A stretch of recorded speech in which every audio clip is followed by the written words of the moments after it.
Hello दोस्तों, welcome है आपका हमारे यूट्यूब चैनल पे। कर्मचारियों, पेंशनर्स और फैमिली पेंशनर्स के लिए कई सारे बड़े अपडेट्स निकल कर आ रहे हैं, जिनमें पहला बड़ा अपडेट है 53% डीए एरियर्स को लेकर के, या कह सकते हैं कि 4% एरियर्स को लेकर के। उस पर एक बड़ी जो है इंफॉर्मेशन या बोल सकते हैं बड़ी अपडेट्स निकल कर आ रही है। जी हाँ दोस्तों, साथ ही साथ दूसरी बड़ी अपडेट आ रही है, अब आपका जो पीरियडिक वेरिफिकेशन होगा क्वालिफाइंग सर्विस का, पेंशनर्स का, कर्मचारियों का, वो हुआ करेगा। साथ ही साथ उसके रिगार्डिंग और भी कई बड़े अपडेट्स आएंगे, जिसमें पीरियडिक वेरिफिकेशन में आपको आपकी सर्विस के जब 17 साल कंप्लीट होंगे तब आपका एक वेरिफिकेशन होगा आपके अकाउंट ऑफिसर की तरफ से। साथ ही साथ जब आपके सर्विस के लास्ट 5 ईयर्स रह जाएंगे उसमें भी आपका एक वेरिफिकेशन होगा, और वो रिकॉर्ड बुक या सर्विस बुक में एंटर की जाएगी। और उसमें क्या क्या चेंजेस होंगे और क्या क्या बड़े अपडेट्स आए उसके रिगार्डिंग भी हम यहाँ पर बात करेंगे। दूसरी के बाद तीसरी बड़ी अपडेट है कि अगर आप अपने सर्विस रिकॉर्ड में या सर्विस बुक में सरनेम चेंज करना चाहते हैं या स्पाउस नाम चेंज करना चाहते हैं तो उसके लिए क्या कंडीशंस आए, नई कंडीशंस ऐड हो गई हैं। साथ ही साथ आपके लिए और भी कई सारी अब सुविधाएं सरकार की तरफ से प्रोवाइड की जा रही हैं, उसके रिगार्डिंग भी हम बातचीत करेंगे यहाँ पर। साथ ही साथ आपकी बेसिक पेंशन में बढ़ोतरी को लेकर के एक बड़ी खबर निकल कर आ रही है। जानकारी के मुताबिक आपको जल्द एक बड़ी खुशखबरी देखने को मिल सकती है। बेसिक पेंशन में हर साल 1% से 1.5% की हर साल बढ़ोतरी की जा सकती है। जी हाँ दोस्तों, उस पर भी हम यहाँ पर डिटेल में बात करेंगे।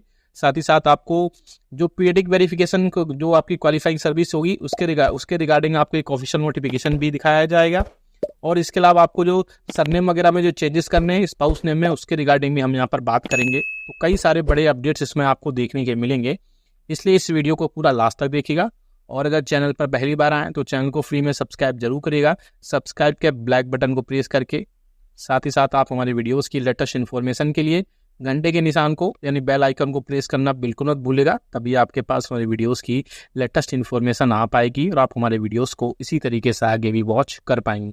जल्दी से आपको इन्फॉर्मेशन दे दें, आप आपके पेंशनरी बेनिफिट्स रिलेटेड अगर आपको कोई डाउट है, कोई समस्या है, या आपकी पेंशन टाइम पर नहीं आती है, या आपको कोई सहायता चाहिए, तो मात्र 29 रुपये ज्वाइन दे करके आप सामने देख सकते हैं। ज्वाइन बटन पर क्लिक करके, ज्वाइन बटन को आप वहाँ से जो है सीधा आप क्लिक करके, या ऊपर आई बटन पर आ रहा होगा वहाँ से क्लिक करके आप 29 रुपये पे करके आपकी जो भी समस्या है विद इन 15 मिनट में आप उसको सॉल्व करवा सकते हैं। पहली जो बड़ी खबर आ रही है, जी हाँ दोस्तों, 53% डीए एरियर्स को लेकर के। आपने देखा कि बहुत सारे पेंशनर्स ऐसे हैं जिनको अब डीए के एरियर्स आने स्टार्ट हो गए हैं। तो वो मैंने बहुत सारे पेंशनर्स से पूछा भी था कि आपको एरियर्स आना स्टार्ट हुआ है या नहीं हुआ है। तो मोस्टली पेंशनर्स का जवाब था कि अभी आपको एरियर्स जो 53% था वो आपको प्रोवाइड अभी नहीं कराया जा रहा है। लेकिन कुछ लोग पेंशनर्स थे, यानी बहुत कम पेंशनर्स ऐसे थे जिन्होंने बोला कि हाँ, हमें 4% जो 4 मंथ का डीए का एरियर्स है वो प्रोवाइड करा दिया गया है। तो ऐसे कौन से पेंशनर्स हैं? तो ऐसे वो पेंशनर्स हैं जो अभी बैंक से पेंशन ले रहे हैं, या बोल सकते हैं जहां पर सीपीसीसी से इन्वॉल्व है पेंशन आपकी पेंशन आपके खातों में पहुंचाने तक, यानी बैंक से इन्वॉल्व है उनमें और बैंक के थ्रू आपके पेंशन खातों में आती है। या फिर ऐसे पेंशनर्स हैं जिनका माइग्रेशन अभी स्पर्श में नहीं हुआ है या स्पर्श पोर्टल पर वो माइग्रेट नहीं हुए और वो पेंशन अपनी बैंक से ही ले रहे हैं, तो उनको जो है उनका डीए का एरियर्स आने लगा है।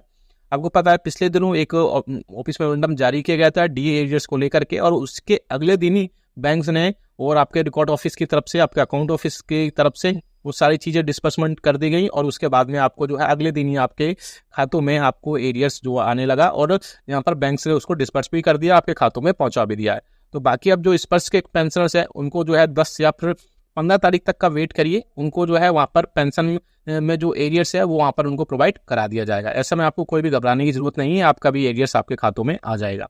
अब बात करते हैं एक और बड़ी खबर की। आपकी बेसिक पेंशन में 1 से 1.5% आपकी हर साल बढ़ोतरी की जा सकती है। जी हाँ दोस्तों, एक जानकारी आ रही है, एक बड़ी खबर आ रही है। खबर की माने तो पेंशनर्स के बेसिक पेंशन में 1.5% की यानी 1.5% की हर साल बेसिक में बढ़ोतरी की जा सकती है। क्यों?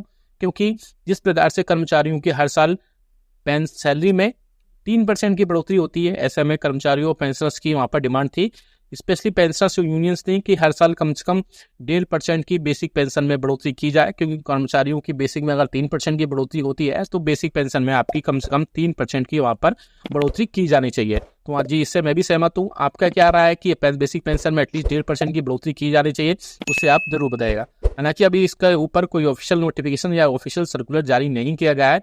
एक प्रपोजल गया था, इस पर जो भी आगे अपडेट्स आएगा वो भी हम आपको जरूर बता देंगे, लेकिन आपकी क्या राय है इस पे कमेंट बॉक्स में हमें कमेंट करके जरूर बताएगा। अब नेक्स्ट बड़ी खबर कर लेकर चलते हैं, जो कि आप सामने स्क्रीन पर भी देख पा रहे हैं, जिसमें आपके पीरियडिक वेरिफिकेशन अब हुआ करेगा। आप सभी पेंशनर्स की, सभी कर्मचारियों की रेटिंग अब सामने स्क्रीन पर भी एक नोटिफिकेशन देख सकते हैं, जो कि department of pension and pension welfare की तरफ से एक इंपॉर्टेंट ऑफिस मेमोरेंडम जारी किया गया है, जिसमें ऐसे पेंशनर जो कि सिविल सर्विस पेंशन रूल 2021 का सब रूल 1 और रूल 30 है सेंट्रल गवर्नमेंट एम्प्लॉयज और पेंशनर्स के, तो ऐसे गवर्नमेंट सर्वेंट्स जो अपनी 18 साल की सर्विस पूरी कर चुके हैं, या फिर ऐसे कर्मचारी जिनकी सर्विस 5 साल बची है लास्ट में, उनको उन सभी के पहले वहां पर सारी चीजें हुआ करेंगी, और उन सारी चीजों पर वहां पर सारी चीजें साथ ही साथ जब आपकी सुपर एन्यूशन होने वाली होगी, आपकी रिटायरमेंट होने वाली होगी, उसके पहले 5 साल के पहले भी आपकी सारी वेरिफिकेशन किए जाएंगे।